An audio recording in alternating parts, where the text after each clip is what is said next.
नमस्कार, मैं हूँ सोनाली नाइक और आप हमें देख रहे हैं TV9 भारतवर्ष पे। ग्रहण का प्रोमो जो है हॉटस्टार की वेब सीरीज है रिलीज हो चुका है और अगर आप प्रोमो देखें तो बहुत ही ज्यादा इंटरेस्टिंग है, बहुत ही ज्यादा दिलचस्प है और देखते ही लगता है कि सारे जो मिस्ट्री है वो कैसे सुलझती है ये जानने की कहीं ना कहीं उत्सुकता भी रहती है। तो उसके इसी बारे में जानेंगे इस ग्रहण की स्टार कास्ट से जो हमारे साथ है। गाइस, TV9 में आपका बहुत बहुत स्वागत है। धन्यवाद। So we have पवन मल्होत्रा और जोया हुसैन जो मदर और फादर का किरदार प्ले कर रहे हैं। Then we have father daughter. yes, तो फादर एंड डॉटर का किरदार निभा रहे हैं। Then अंशुमन और पुष्कर और वामिका है जो कि 84 के जो 1984 की जो स्टोरी है, लव स्टोरी जो उनसे बिगिन होती है। तो गाइस, किरदारों के बारे में सबसे पहले तो जानना चाहेंगे क्योंकि बहुत खूबसूरत वेब सीरीज है, बहुत ही इंटरेस्टिंग ट्रेलर जो है वो हमने देखा है। तो जानना चाहेंगे क्या किरदारों के बारे में, किस तरह के होंगे आपके किरदार। देखिए 1984 की एक बैकड्रॉप पे ये बनी कहानी है। नॉवेल है सत्यव्यास जी की 84। उसके दो किरदार हैं जो महत्वपूर्ण किरदार हैं, मनु और ऋषि। मैं ऋषि का कैरेक्टर कर रहा हूँ। ऋषि बोकारो का लड़का है। ऋषि उस दौर में होने वाला जिस तरीके का लड़का होता है, थोड़ा सा उसकी फैमिली प्रेशर्स हैं, मतलब कुछ है नहीं उसके पास, बाप है नहीं, माँ है नहीं, तो और उसके पास काफी प्रॉब्लम्स हैं उसके साथ जो कि सोसाइटल टर्म से आती हैं। इन सब के साथ साथ वो काफी संजीदा इंसान है, काफी सीरियस सा लड़का है, काफी इमोशनल है, बट वो इमोशंस को होल्ड करना जानता है। साथ ही साथ उसका, जैसे बुक में लिखा है सत्यव्यास जी ने, कि उस कैरेक्टर को खास बनाता है जब वो अपने मोहल्ले से बाहर जाता है तो वो एक डिफरेंट इंसान हो जाता है, जो काफी वो रॉ हो जाता है, लोग उससे डरते भी हैं। और वो जो एक लड़का जो अपने मोहल्ले में सर झुका के, और जिसको ऊपर से कोई कुछ बोले, जो कोई भी काम बोले तो वो छोटा सा छोटा, चाहे वो टुल्लू पंप ठीक करना हो या फोन की लाइन ठीक करवानी हो, तो उसको बोला जाता है कि ऋषि को बुलाया जाए। वही लड़का बाहर जब निकलता है तो किसी को भी पीट देता है। इस तरीके का लड़का है जो कि काफी अलग सा कॉम्बिनेशन है। उस लड़के को प्यार हो जाता है एक ऐसी लड़की से जो पंजाब से आई हुई है, जो मनु है। और उस प्यार के ताने वाने के बीच में वो किस तरीके की इमोशंस फील करता है, क्या समझता है, सिचुएशन क्या क्या बदलती है, वैसा है। मेरा कैरेक्टर का नाम मनु है। ये ऋषि मनु, ये दोनों 1984 के जो हम दिखाने वाले हैं उनके कैरेक्टर्स हैं। और हमारी प्रेम कहानी है जो दिखाई जाएगी। और हम दोनों ने बस प्रेम किया है और आप हमें प्रेम करते हुए देखेंगे बस।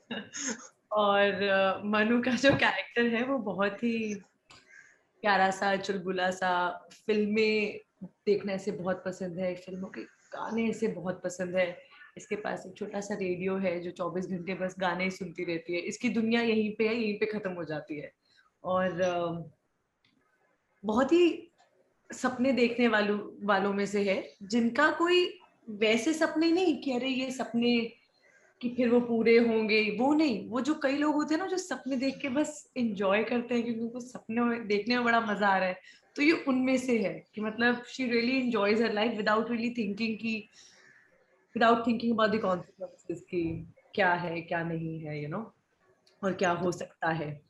तो बहुत ही happy go lucky, literally happy go lucky, because 1980s का कैरेक्टर है और अपनी धुन में मस्त रहती है, कुछ फोन में भी नहीं व्यस्त रहती है, इंस्टाग्राम भी नहीं है, फेसबुक भी नहीं है, तो उसकी दुनिया से वो अपने आसपास के लोगों से पूरा इंटरेक्ट करती है तो और खुश रहती है। तो ऐसी सी मनु है। और प्यार जब उसको होता है तो कितना जुड़ जाती है वो प्यार के इमोशन से और ऋषि से। और तो ये है मनु। इंटरेस्टिंग।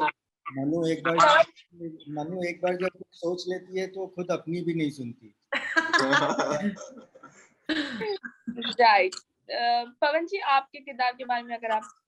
मैंने तो आपसे कहा कि इनके रोमांस से शुरू होती है कहानी और प्यार से वात्सल्य तक। हम वात्सल्य वाले हैं, बाप बेटी का रिश्ता, और बहुत खूबसूरत है। और आखिर तक, बुढ़ापे तक वो जो प्यार है, द लव सबसे ऊपर है, बाकी सब चीजें उसमें जो भी उथल पुथल हुई है, जो भी पाए हिले हैं उस कुर्सी के, उसको फिर भी ऊपर से वो पकड़ के बैठे हैं। और फिर एक स्टेज आती है कि वो जब उसको अपनी बच्ची को बड़ा करना, अकेले बड़ा करना है, वो किस वजह से अकेले करना है वो तो आप लोग जब देखेंगे, तहें खुलेंगी 8 एपिसोड में एक के बाद एक जब रिवील होगा, उसी का मजा है और तभी मालूम पड़ेगा आपको। पर ये बहुत खूबसूरत कहानी है कि एक रोमांटिक, और फिर उसके बुढ़ापे में वो कैसे अपने उस तब भी अपने प्यार को पकड़ के बैठा है और एक बच्ची को अकेले पाल रहा है, और फिर उसकी सारी दुनिया वो बच्ची है, वो लड़की है जो कि अब ऑफ कोर्स बड़ी हो गई है, आईपीएस ऑफिसर है, पर उसकी दुनिया वही है। तो बाकी कहानी क्या है वो देखिए। राइट। जोया, आईपीएस अमृता सिंह, उनके बारे में जानना चाहेंगे हम। जी, जो अमृता का जो किरदार है वो it's just been the father in her, and वो उसकी पूरी दुनिया है, वो है और उसका काम है। इसके अलावा उसके पास किसी और चीज के लिए टाइम भी नहीं है, हेड स्पेस भी नहीं है, लेकिन उसमें एक रेस्टलेस एनर्जी है, कुछ है जो उसके साथ बैठ नहीं रहा है। उसको कुछ क्लूज पता होती हैं, वो she stumbles upon something, and जो पूरी शो की कहानी है, जो पास्ट में हुआ था, जो अब हो रहा है, वो वहीं से सब अनरावल होना शुरू होता है। तो अमृता, एंड उसको पता नहीं है, तो जैसे तो जो शो का जो ग्राफ है, जैसे जैसे अमृता को चीजें पता होती हैं, वैसे वैसे शो भी आगे बढ़ता है। राइट। हमारे साथ शो रनर शैलेंद्र झा भी है। सर, हम आपसे जानना चाहेंगे कि एक कहानी को 1984 एरा में भी करना, इसमें चैलेंजिंग पार्ट क्या था, सबसे ज्यादा?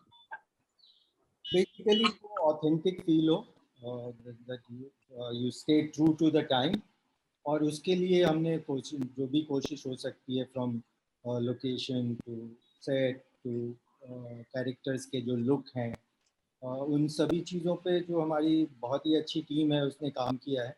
और उसके अलावा 80s के जो अपने कुछ बहुत स्पेसिफिक चीज़ें हैं जो कि मतलब ऑब्वियसली हम ये कहते हैं कि 80 से 2000 और 2010 में हर 10 साल में शायद 100 साल का बदलाव आया है।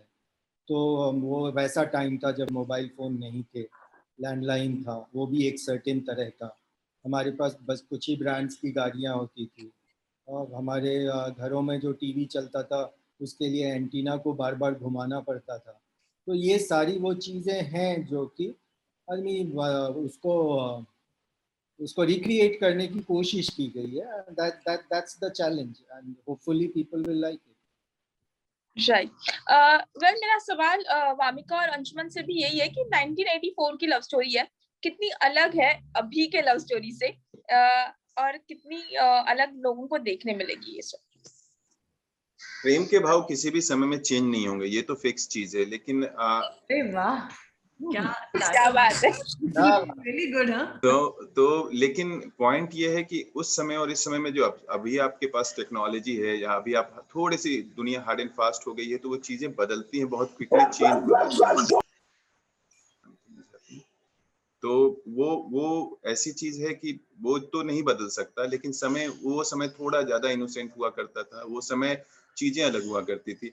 आज भी आप मुंबई में जिस तरीके के रिलेशनशिप देखती हैं, और मैं अपने गांव जाऊं और वहां पे जो रिलेशनशिप है उसमें डेफिनेटली जगह का ही नहीं, एक समय के फासले का अंतर होता है। वो फासला है, वो डेफिनेटली अलग है, क्योंकि ज्यादा प्योरिटी दिखती है, ज्यादा इनोसेंस दिखता है, चीजों को कहने का तरीका थोड़ा अलग होता है, समझने का तरीका थोड़ा अलग होता है।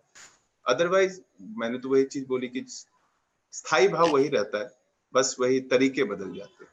पर मुझे लगता है कि आज के रिलेशनशिप्स पहले वाले रिलेशनशिप से थोड़े कॉम्प्लिकेटेड भी हैं, बिकॉज बहुत सारे फैक्टर्स आ जाते हैं। अब इंफॉर्मेशन इतनी ज्यादा है, आप constantly feeding yourself with so much information, पूरी दुनिया की, एंड और खुद की भी, और दूसरे इंसान की लाइफ में क्या चल रहा है वो भी, और उसको भी पता है आपकी लाइफ में क्या चल रहा है। तो मतलब वो क्यूरियोसिटी बहुत कम हो गई है एक तो एक दूसरे को लेके। आई थिंक जो पुराने जमाने में वो जो क्यूरियोसिटी तो थी, जो मतलब मुझे लगता है लंबा खींचती थी रिश्तों को। आप समझ सकते हैं कि अभी जब इच्छा होती, जैसे सही बोलिए हम क्या कि अभी इच्छा होती है, ये मैसेज आया इसका, अब देखो, अब समझ लो, पूरा अटेंशन गया इसका, और पहले आपको एक लेटर लिखना होता था और लेटर को पहुंचाने वाला एक हुआ करता था। वो लेटर जब वो पहुंचता था तो उसका जवाब आने में 3 दिन 4 दिन लग जाते थे, चाहे कोई भी सिचुएशन। तो वही सिचुएशन के साथ चूंकि चीजें बहुत क्विक हो गई हैं, तो पीरियड भी छोटा सा होता जा रहा है ये इस भाव को रहने में। अदरवाइज कॉम्प्लेक्सिटी तो उस दौरान भी हुआ करती थी, लेकिन वो क्यूरियोसिटी बढ़ाने वाली होती थी, जैसे भामिका ने बताया। लेकिन पर आई थिंक वही ना, बिकॉज आपको एक दूसरे की अहमियत ही वैसी थी कि आपका बड़ा लिमिटेड सा था एक दूसरे के, मतलब वो कैसे बताऊं, इट्स लाइक मतलब बहुत ही मतलब वाली जो चीजें होनी चाहिए ना, अब तो इट्स मोर लाइक कि तुमने ये क्या फोटो अपलोड की है, मेरी क्यों नहीं की, और ये इट्स बहुत वियर्ड सी बात होने लगी है मुझे लगता है प्यार में, जो कि मतलब होनी नहीं चाहिए। मुझे लगता है वही कॉम्प्लिकेशंस आई फील कि जस्ट वैसे इट्स नॉट जस्ट रिलेशनशिप्स, प्यार में ही मतलब हर जगह ही लेकर हो गए। अब टेक्नोलॉजी ने सबका थोड़ा कर दिया खराब दिमाग, and I think it's affecting all kind of relationships. या मैं एक चीज ऐड करना चाहूंगा, एक्शन और ड्रामा के सेंस में वो एरा की लव स्टोरी कहने में ज्यादा मजा है ना। आज के दिन में वीडियो कॉल हो जाएगा, मैसेज आ जाएंगे। उस टाइम में लड़के को मिस कॉल देना होता था, लड़की को बोलना होता था कि मैं छत पे कबूतर उड़ाने जा रही हूँ, and then how they True. I mean just to meet they had to do so much. Right. Good for drama. True. Yes, indeed. Well, 1984 से फिर इस जमाने में आते हैं जहाँ पे एक फादर डॉटर का ब्यूटीफुल रिलेशनशिप है, जहाँ पे तकरार भी है। अचानक एक पिता का चेहरा है सामने आता है और डॉटर को मतलब बेटी को बहुत ज्यादा शॉक लग जाता है। तो इस रिलेशनशिप की ये करेंगे क्योंकि कमाल की केमिस्ट्री नजर आ रही है जो पिता और बेटी के किरदार में। तो पवन जी और जोया आपसे जानना चाहेंगे इस पूरे किरदार के ग्रोथ के बारे में और कैसे एक्सपीरियंस था एक दूसरे के साथ काम करने का। पर वही तो ज्यादातर ऑपोजिट होता है। Normally the daughters are giving the fathers shocks, यहाँ पे the fathers giving the daughters shocks. True. मैं बोलूं, देखिए ऐसा है, ये प्यार की जो बात हो रही है, प्यार तो आज भी, इमोशंस तो सबके अंदर सेम है, पर क्या होता है कि आज शायद ये हो गया है कि आपके मन में वो प्यार या वो फीलिंग या वो आई या कोई भी इमोशन आई, चाहे बाप बेटी वाला, उसमें आपकी प्रायोरिटीज चेंज हो गई। आप एक दूसरी पेस में घुस गए, किस चीज को ऊपर, आप उसको आती है फीलिंग और उसको निगेट करके साइड पर रखते हैं ना। पर ऐसा नहीं है कि बिल्कुल खत्म हो गया। जिस दिन दुनिया में से प्यार खत्म हो गया तो दुनिया कर क्या रहे, सब कुछ खत्म हो जाएगा। रोबोट हो गए तो मतलब ही नहीं, फिर जीने का व्यर्थ है। जिस दिन प्यार, वो एक बीज है जो रखेगा उसी प्यार की बेसिस पर जो बाकी इमोशंस है ना, चाहे वो क्रोध है, ईर्ष्या है, सब वो सब उसको संभाल लेगा अगर प्यार है ना।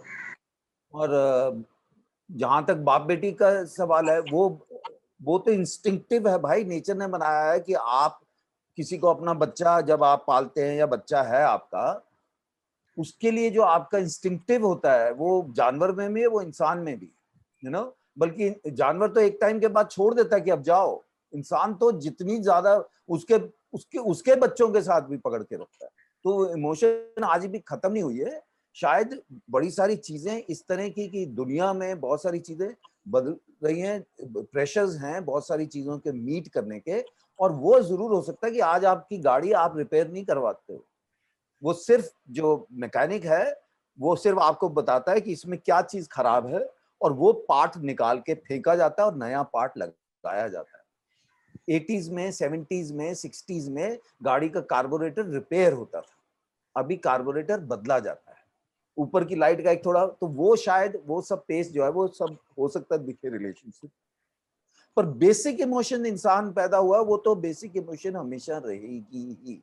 अब उसको आप ये सोचें कि नहीं भाई इसको दबा दो, इसको बैक बर्नर पे रखो, और वो सब पीपल विल डिसाइड। उस वक्त भी लोग होंगे, आज शायद कुछ ज्यादा हो गए क्योंकि उनके अपने पेस के प्रेशर्स हैं, बाकी बहुत सारे प्रेशर्स हैं। तब इतनी गुडीज भी नहीं थी जो आपको एक्वायर करनी थी, यू नो। सो वैल्यूज थोड़ी बदली हैं, लेकिन बेसिक इमोशन इंसान की नहीं बदलेगी। इसीलिए वो 80 का प्यार वो 90 में 2016 में भी जिंदा है। True. वो तो अपने प्यार से टिका हुआ है, वो तो आज भी अपने प्यार को। वो तो अपनी बच्ची के लिए कुछ भी करने को तैयार है।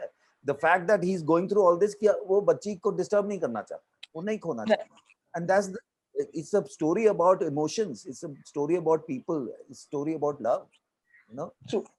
जैसे मैंने अभी किसी से बोला कि ये कहानी है दिए की और तूफान की, कैसे आप अपना इस आंधी में अपना प्यार जो बाकी सिचुएशन हो रही है जिसके लिए आप डायरेक्टली रिस्पॉन्सिबल नहीं है, but it has affected your family and you don't want any more effect on that.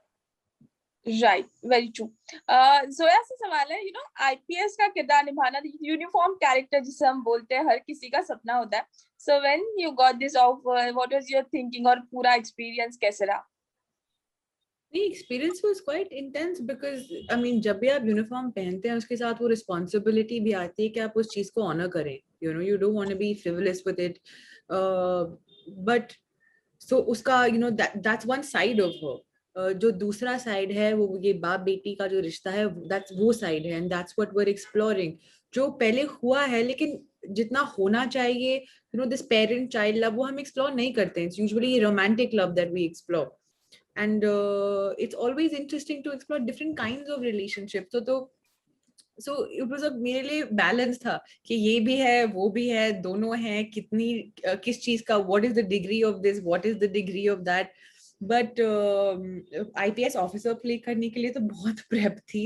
हमारी वर्कशॉप कोऑर्डिनेटर थी पूजा स्वरूप, उन्होंने हम सबके साथ एक्चुअली वर्कशॉप्स की.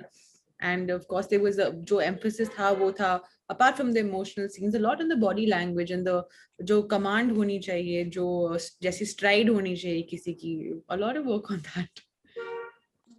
और वो हम देख सकते हैं और काफी ज्यादा वो किरदार आप पे सूट कर रहा है और काफी अच्छा दिख रहा है. ये मेरा लास्ट क्वेश्चन है शैलेंद्र जी के साथ साथ पूरी स्टार कास्ट से, कि अभी के जो फिलहाल कंपटीशन चल रही है ओटीटी में, हर दिन एक नई वेब सीरीज आ रही है, तो उसमें ग्रहण का यूएसपी क्या होगा जो दर्शकों को इस वेब सीरीज की तरफ आकर्षित करेगा? एक मेकर के तौर पे obviously the first motivation is always to entertain and engage, but उसके साथ आप चाहते हो कहानियाँ वो अच्छी लॉन्ग टर्म में मानी जाती हैं, जो entertain और engage करने के साथ साथ आपको कुछ सोचने पे मजबूर, आपके मन में कुछ छोड़ जाती हैं. मुझे लगता है कि ग्रहण ऐसी कहानी है जो लोगों को बहुत दिनों तक याद रहेगी, और मुझे ये भी लगता है कि एक बार देखने के बाद शायद बहुत सारे ऐसे लोग होंगे जो इस सीरीज को दोबारा देखना चाहेंगे. ये तो हो गई ग्रहण के खुद के बारे में. बाकी है कि ठीक है, बहुत बहुत टाइम है, बहुत स्पेस है, सब तरह की कहानियाँ लोग देख भी रहे हैं, पर उसमें भी ग्रहण एक बहुत अलग तरह की कहानी है. मैं नहीं देख रहा हूँ इस तरह की कहानी ओटीटी स्पेस में बहुत सारी बन रही हैं. वहाँ पे भी कुछ जॉनर, खास जॉनर के ही ज़्यादातर कहानियाँ आती हैं. इस तरह की emotional story with thriller and mystery elements that you don't find. So I think this will stand out. Okay. Zoya? I think आज ये OTT प्लेटफॉर्म्स की वजह से कितने ऑप्शंस हो गए हैं. I think आप अगर कुछ if you're hardworking and you make something good, आप जो भी बनाए, it finds its space, and it's because of the platforms that platforms ने ही तो ये opportunities दी हैं. Because पहले and it's सब कुछ इतना accessible हो गया है, आप फोन पे देखें, लैपटॉप पे देखें, टीवी पे देखें, कहीं पे भी देखें, you can watch it whenever you want. So I think as long as you make something good and you put it out there, everything finds its space. And हमने जो कहानी ये बताने की कोशिश की है ये अलग है. So I hope people watch it and I hope people give it a chance. Right. पवन जी? भाई मैं तो, मुझे लगता है मुझे अच्छी लगी है तो औरों को भी अच्छी लगनी चाहिए. अब ये तो जरूरी नहीं है कि अगर 100 करोड़ लोग हैं या 200 करोड़ दुनिया में देखेंगे तो सभी को हर चीज पसंद आए, एक जैसी सोचे, लेकिन एक लार्जर नंबर को. तो मैं तो यही विश्वास करता हूँ कि जब मैंने हाँ बोला और जब मैंने ये किया और आपने इतने महीने इसमें डाले और अभी भी विश्वास कर रहा हूँ कि जिस तरह से हमने बनाया है लोगों को पसंद आएगा. तो बस यही उम्मीद करता हूँ कि जो चीज़ मुझे अच्छी लगी है लोगों को भी लगेगी, ऑडियंस भी पसंद करेंगे, आप लोग भी पसंद करेंगे. अब तो एक हफ्ते बाद आप लोग बताइएगा फिर क्या होता है, पर हम मेरे हिसाब से तो अच्छी है, इसीलिए हम सब इसका हिस्सा है. एक होता है कि आप सिर्फ बिजनेस पैसे के लिए करते हैं, पर अगर आप मेरा ट्रैक रिकॉर्ड देखेंगे तो मोटा मोटा, ऑफ कोर्स पैसे सबको चाहिए, मैं ऐसा नहीं, मेरी रोजी रोटी यही है, लेकिन मैंने हमेशा कोशिश की है कि अलग अलग काम का हिस्सा रहूं, अपनी तरफ से अलग अच्छा डिफरेंट काम का हिस्सा रहूं। तो ये उसमें से एक है। I think I am very happy to be part of Grahan, और लोगों को भी पसंद आएगा ऐसा उम्मीद करता हूँ। देखिए, मैं तो यही बोलूंगी कि आपको जैसे एज एन ऑडियंस जब मैं देखती हूँ बार बार कि अच्छा हॉटस्टार पे क्या है, यू नो, और बाकी प्लेटफॉर्म्स पे क्या क्या है, तो I just want to watch something interesting and you know which can just keep me up at night and I can binge watch something because it's so boring to stay home. You know, so I think this is one of those shows जो आपको binge watch करने पे मजबूर कर देगा. So I just want people to watch the show and enjoy and have a very good time because it's gonna keep you entertained. Anshuman? बहुत ही दिल की गहराई से बता रहा हूँ, ये माइलस्टोन होने वाला है OTT प्लेटफॉर्म पे। इतना जबरदस्त शो है, आपने आज तक ऐसा शो नहीं देखा होगा। ये इसलिए नहीं बोल रहा हूँ कि मैं इसका पार्ट हूँ, इसलिए बोल रहा हूँ कि मैंने सीरियसली इतनी मतलब इस तरीके के शो में जिसमें आप सारे तरीके के इमोशन और आप अंतिम तक जहां तक जो हो सके, अगर जो आप प्यार महसूस कर सकते हैं उस डेप्थ तक, जिस जब तक प्यार को होना चाहिए, तो प्यार की आखिरी गहराई तक जाने वाला ये शो है। तो इसलिए ये शो ऐसा शो है जो आप कभी भी मिस नहीं करना चाहेंगे। और सालों साल तक, मैं दिन तक नहीं, जहाँ पे तो डेफिनेटली एक शो के बाद दूसरा शो, सालों साल तक ये शो एक एग्जाम्पल सेटर रहेगा OTT प्लेटफॉर्म के लिए। इसलिए ये शो देखिए। Guys, thank you so much हमसे बात करने के लिए and all the best for the web series. Thank you. Thank you. फिक्र आपकी, सोमवार से शुक्रवार रात 9 बजे सिर्फ TV9 भारतवर्ष पर।